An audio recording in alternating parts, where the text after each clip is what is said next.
Gandang araw sa lahat. Ngayon, tatalakayin ko kung paano nagsimula ang pananakop sa Espanya sa Pilipinas, kung paano nila pinamahalaan at kinontrol ang ating mga ninuno, at kung paano nila idodokumento ang lahat sa kanilang mga akda.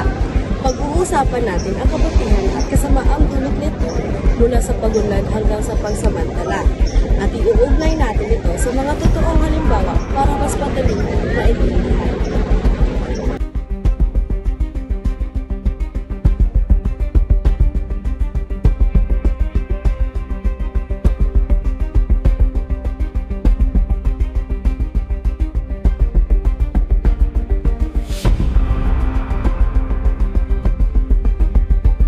Noong 1500s, para silang superpower ng mundo. Nasakop na nila ang South, Central at North America. Gusto nilang yumaman. Ginto, pilak at lalo na ang mga spices na sobrang mahalaga noon. Dahil sa mga invensyon gaya ng compass at mas detalyadong mapa, mas malayo na silang nakakapaglakbay ng ligtas. Kaya nang madiscover nila ang Pilipinas habang hinahanap ang Spice Islands, nakita nila itong oportunidad para sa kalakalan at kayamanan.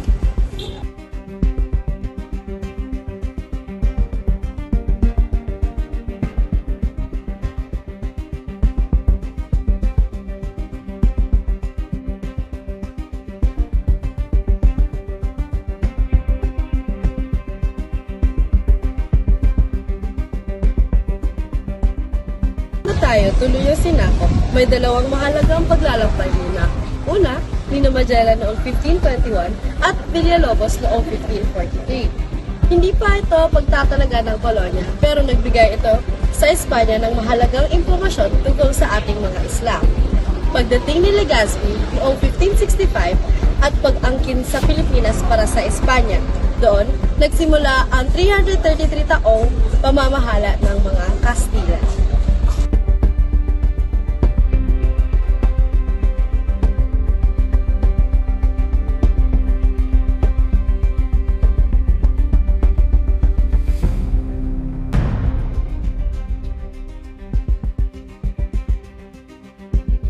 May malinaw na sistema ang Espanya.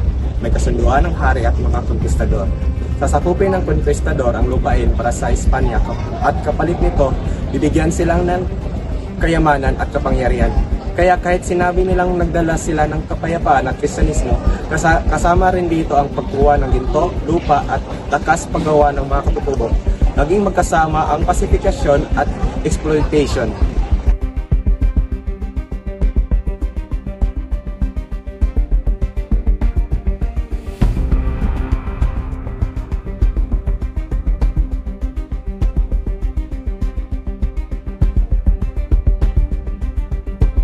Isipin nyo na ang barangay nyo ay biglang napunta sa ilalim ng isang encomendero. Sabi niya, proprotektahan ko kayo at tuturuan ng relihiyon. Kapalit lang ay tributo taon-taon.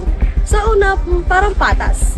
Pero kalaunan, naging mapang-abuso sila, sobrang tributo sa pilitang paggawa at hindi patas ang trato. Mula sa pangakong proteksyon, nauwi ito sa pagiging kasangkapan at pagsasamantala.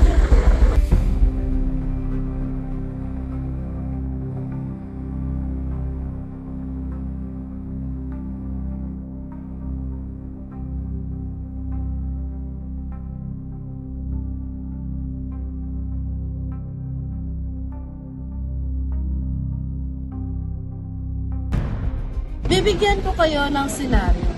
Halimbawa, magsasaka ka, dumating ang taga-singil at sabi niya, isang bakol na bigas at 2 manok ang tributo mo. Binigay mo na, pero hingi pa ulit sila kesyo para daw sa sundalo. Kapag hindi ka nakapagbigay, tinatakot ka. Ganito ang tributo system. Dapat sana para sa pamahalaan, pero dahil sa abuso, nagdulot ito ng paghihirap.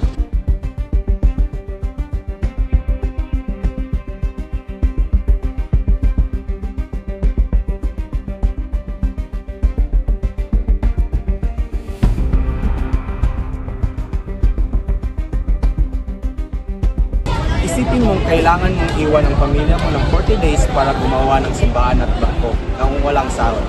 Kahit panahon ng pagtatanim o pag-aani, kinukuha ang mga lalaki. Dahil dito, namamatay ang pananim, nagugutom ang pamilya at humihina ang komunidad. Tinatawag natin itong polo e serbisyo sa pilitang paggawa.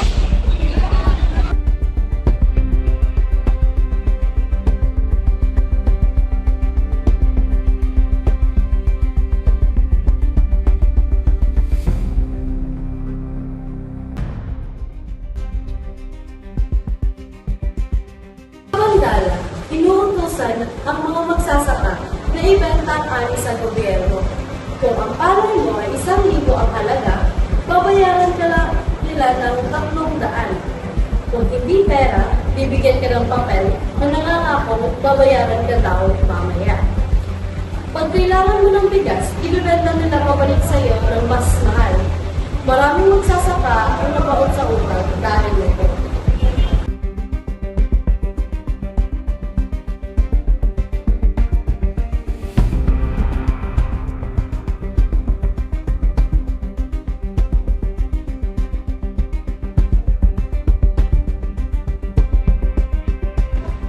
Halimbawa, sasabihan ng Kastila sa inyong dato, kalabanin niyo ang kabilang baryo, bibigyan namin kayo ng titulo.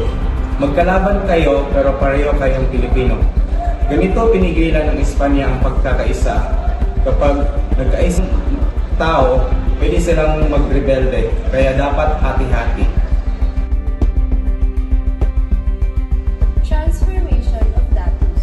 Ang mga dato at magino ay ginawang prinsipalya, naging taga-singil na buwis at tagapagtupad ng utos, nagkaroon ng lupa at pribilehiyo, nabuo ang bagong heritage mula sa Kastila, prinsipalya at mga karaniwang tao. Bago sa Bukid, ang dato ay pinuno ng komunidad. Nang dumating ang Espanya, ginamit nila ang mga dato bilang tagapagtupad ng buwis at sa pilitang paggawa. Kapalit nito, binigyan sila ng lupa at kapangyarihan. Ito ang prinsipalya, ang elitistang uri ng isa ilalim ng mga Kastila. Dito nagsimula ang malalim na pagkakahati-hati sa lipunang Pilipino.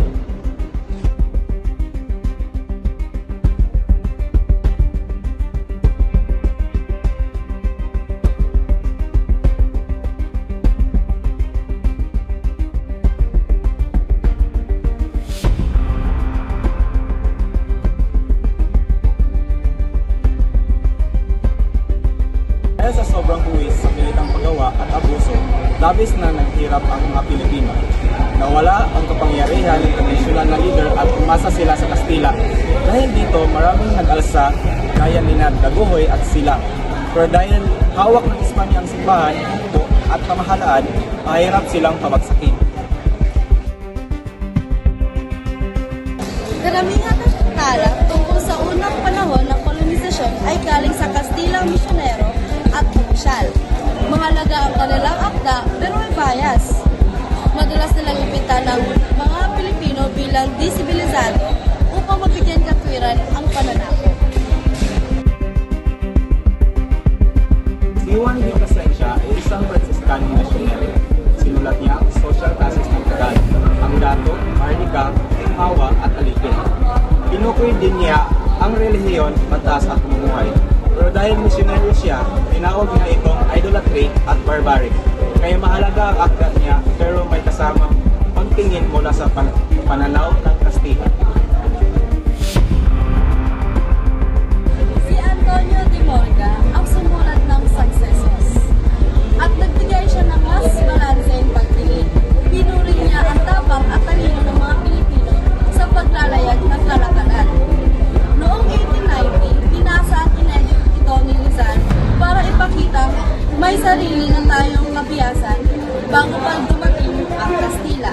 Ginamit ito ni Rizal bilang ebidensya laban sa argumento ng Espanya na sila ang nagdala ng sibilisasyon. Noong 1576, sumulat si Sante kay Figueroa. Sinabi niyang sakupin ang Mindanao para sa Kristiyanismo. Pero malinaw din sa liham na ang tunay na motibo ay lupa, kontrol sa kalakalan at kapangyarihan. Pinakita nito kung paanong ginamit ang relihiyon bilang sandata sa kolonisasyon. Malaki ang naging impluwensya ng Espanya sa relihiyon, politika at lipunan. Nahirapan ang mga ninuno natin dahil sa buwis at sa pilitang paggawa, pero natuto rin silang lumaban, magtulungan at manatiling matatag. Ang edukasyon at nasyonalismo ang naging susi ng pagbago. Ang pag-unawa sa kolonisasyon ay pagtangkilik sa kalayaan at tatag ng Pilipinong espiritu. Sa pag-aaral ng panahon ng Kastila, nakikita natin hindi lang ang pang-aapi, kundi ang katapangan, talino at pakikipaglaban ng ating mga ninuno. Mula sa Encomienda hanggang Polo y Servicio, mula kina Plasencia hanggang Rizal, bawat kwento ay nagpapaalala na kahit sinakop tayo, hindi nawala ang ating pagkakakilanlan bilang Pilipino.